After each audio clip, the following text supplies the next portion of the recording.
तो हम जानना चाहेंगे कि नरेंद्र मोदी जी की वो कौन सी खास बातें हैं, वो उनका व्यवहार कैसा रहता है अपने कार्यकर्ताओं के साथ। तो उस संगठन के बैठक में अगर 100 हो, 150 हो, 200 लोग हो, हर व्यक्ति को लगता है कि नरेंद्र मोदी जी हम ही से संवाद कर रहे हैं। और निश्चित तौर पर नरेंद्र मोदी जैसा व्यक्ति ये सामान्य व्यक्ति नहीं, यह महामानव है। जो नरेंद्र मोदी ट्रंप के साथ बैठते हैं तो ट्रंप भी असहज महसूस करने लग जाते हैं। हमने हंसते हुए मोदी जी को बहुत बार देखा है, पर कभी गुस्से में आपने देखा है कि कार्यकर्ताओं के साथ कभी गुस्से में हो, कभी डांट दिया हो? जितनी बातें हम लोग को पटना साहिब लोकसभा के विषय में पता नहीं है या पाटलिपुत्रा के वहां, उससे ज्यादा नरेंद्र मोदी जी क्यों शार्प माइंडेड है मोदी जी की, मतलब जो याददाश्त है बहुत ज़्यादा कह सकते हैं कि तीखी है। या देखिए, नरेंद्र मोदी एक ऐसा चेहरा है, प्रधानमंत्री नरेंद्र मोदी का एक ऐसा चेहरा है, अगर आप किसी गरीब महिला से, किसी अनपढ़ व्यक्ति से या किसी एक ऐसे व्यक्ति से जिसको राजनीति की कोई समझ नहीं है, वो भी उनके बारे में जानता है और उन्हें पहचानता है। तो हमारे दर्शक बहुत सारे उनके व्यक्तिगत जीवन को भी समझना चाहते हैं, क्योंकि उनके तमाम रैलियों का आपने प्रभार देखा है और उनके साथ बड़े नज़दीकी से आप रहे रत्नेश जी। तो हम जानना चाहेंगे कि नरेंद्र मोदी जी की वो कौन सी खास बातें हैं, वो उनका व्यवहार कैसा रहता है अपने कार्यकर्ताओं के साथ, जो आप लोगों को काफ़ी मोटिवेट करता है। देखिए अर्पिता जी, नरेंद्र मोदी जी को मैं उनके पूरे व्यक्तित्व को, इतना बड़ा व्यक्तित्व है कि सूर्य को दीपक दिखाने के समान होगा, लेकिन मैं प्रयास करता हूँ। नरेंद्र मोदी जी एक 3 तरह के व्यक्तित्व जीवन में रहे हैं।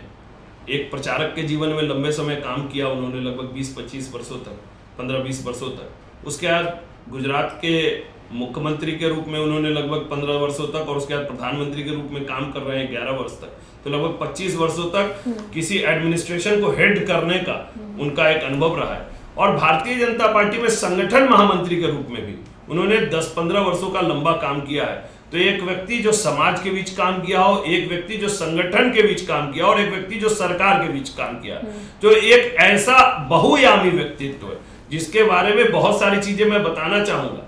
मैंने उनको दोनों रूप में देखा है। एक नरेंद्र मोदी जी जो आम जनता से जब मिलते हैं तो उनका जो पर्सनैलिटी और लोगों के साथ जो कनेक्ट और उनकी जो ओरेटिंग स्किल है, जनता के मर्म को समझते हैं, जनता के चीजों को समझते हैं। और जब वो एडमिनिस्ट्रेटिव हेड, सरकार के मुखिया होकर प्रधान सेवक के रूप में काम करते हैं, तो वो उनका जो सामाजिक बैकग्राउंड है, जब वो समाज में काम किए हैं तो लोगों की जरूरतों को समझते हैं। नरेंद्र मोदी जी को आप देखेंगे कि एक गरीब परिवार के घर शौचालय जैसे विषय को वो लेकर आए, क्योंकि उन्होंने महसूस किया कि गरीब की बेसिक जरूरतें क्या है। तो शौचालय देने का काम किया।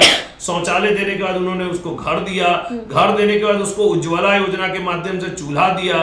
उनके घर तक सरकार के पैसे सीधे पहुंच जाए तो जनधन खाता दिया। हर घर में बिजली हो तो बिजली दिया। बिजली देने के बाद गरीब परिवार बीमारी में न टूट जाए तो आयुष्मान कार्ड दिया। आयुष्मान कार्ड के बाद घर में भोजन बने इसलिए 5 किलो राशन दिया। और उसके बाद वृद्धा और विधवा पेंशन के माध्यम से गरीब लोगों तक कुछ धनों का भी समागम किया। तो एक परिवार चलाने के लिए, गरीब परिवार चलाने के लिए छोटी छोटी चीजों को चिंता करके, और बिहार नहीं पूरे देश के 25 करोड़ आबादी को गरीबी रेखा से ऊपर लेकर आने का काम नरेंद्र मोदी जी की सरकार ने किया। यह देश की जनता के लिए किया। और वैश्विक परिदृश्य पे हम सबको पता है कि आज भारत का डंका पूरे देश में बज रहा है। अमेरिका हमारे ऊपर टैरिफ लगाया तो उसको किस प्रकार जवाब देने का काम नरेंद्र मोदी जी ने किया है। और एससीओ समिट में जो उनका व्यक्तित्व हम सबके सामने आया, वो सब हम लोग के लिए उदाहरण है। लेकिन एक मैं अनछुआ पहलू बताता हूं। मैं संगठन का कार्यकर्ता हूं और पिछले लोकसभा में क्लस्टर इंचार्ज मगध का रहा, और उसके बाद सदस्यता प्रभारी, और कई पार्टी के संगठन की बैठकों में नरेंद्र मोदी जी के साथ बैठने का मुझे अनुभव हुआ। मेरा व्यक्तिगत मानना है कि वो नेता बहुत बड़े हैं, लेकिन मुझे व्यक्तिगत तौर पे एक बहुत बड़े संगठनकर्ता दिखते हैं। जब वह संगठन की बैठक लेते हैं तो उस संगठन की बैठक में अगर 100 हो, 150 हो, 200 लोग हो, हर व्यक्ति को लगता है कि नरेंद्र मोदी जी हम ही से संवाद कर रहे हैं। और कार्यकर्ता को प्रधानमंत्री जी कार्यकर्ताओं की बात को सुनते हैं। अभी कुछ दिन पहले पटना में एक रोड शो हुआ था, और रोड शो के बाद पटना में कुछ गिने चुने पदाधिकारियों के साथ माननीय नरेंद्र मोदी जी ने बैठक ली थी। सौभाग्य से उस बैठक में मुझे भी बैठने का सौभाग्य मिला। हर व्यक्ति को लग ही नहीं रहा था कि मैं नरेंद्र मोदी जी के साथ बात कर रहा हूं। लग रहा था कि पार्टी के कोई वरिष्ठ पदाधिकारी। इतना सहज भाव, इतना सरल व्यक्तित्व कि अभिभूत हूं मैं उस व्यक्ति के संगठनात्मक कौशल से। और निश्चित तौर पे नरेंद्र मोदी जैसा व्यक्ति ये सामान्य व्यक्ति नहीं, यह महामानव है। और हम लोग भारतीय जनता पार्टी के कार्यकर्ता के नाते और इस देश के नागरिक के नाते हम सभी को हर्ष का विषय है कि ऐसा व्यक्ति आज देश और पार्टी का नेतृत्व कर रहा है। जो नरेंद्र मोदी ट्रंप के साथ बैठते हैं तो ट्रंप भी असहज महसूस करने लग जाते हैं, वही नरेंद्र मोदी जब अपने कार्यकर्ताओं के साथ बैठते हैं तो अपने कार्यकर्ताओं को सहज महसूस करवा देते हैं। जी, सहज महसूस, बातचीत करते हैं, वो माइक देके कहते हैं कि आपके मन में जो भाव है वो बताओ, और सबको बात करते हैं, हम लोग को शिक्षा देते हैं, हम लोग को कहते हैं कि राजनीति में कैसे काम करना है, इस विषय का भी मार्गदर्शन देते हैं।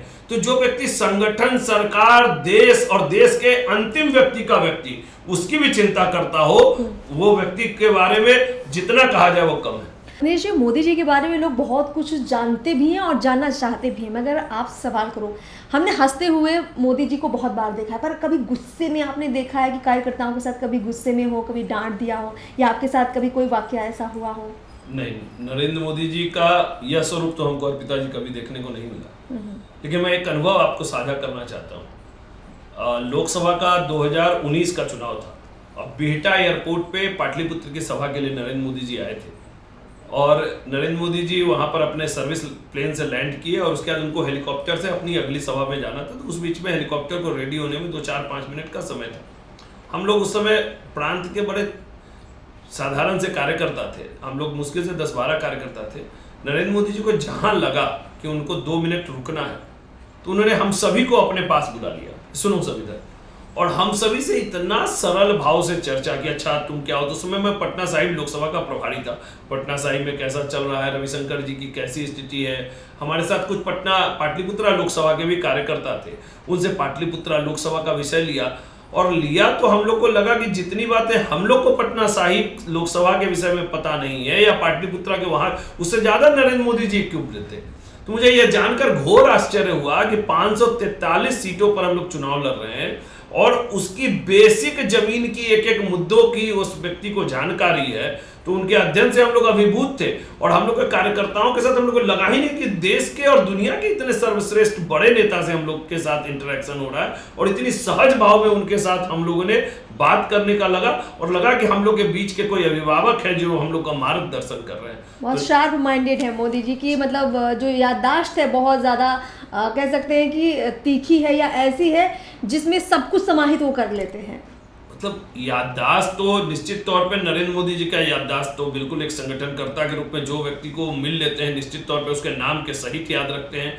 कोई कार्यकर्ता जो 20 साल, 25 साल, 30 साल पहले उनके साथ काम किया हो और वो बैठक में मिल जाए तो नाम से ही उसको रिकॉग्नाइज करते हैं और नाम से ही बुलाते हैं। तो नरेंद्र मोदी जी के ईश्वर उनको स्वस्थ रखे, और जितना उनका शार्प दिमाग जैसा आप बता रही हैं, निश्चित तौर पे तीव्र बुद्धि और विलक्षण प्रतिभा, उनके लिए ये सारे शब्दावली कम पड़ जाएंगे। बिल्कुल, रत्नेश जी से हमने तमाम बातचीत की और इस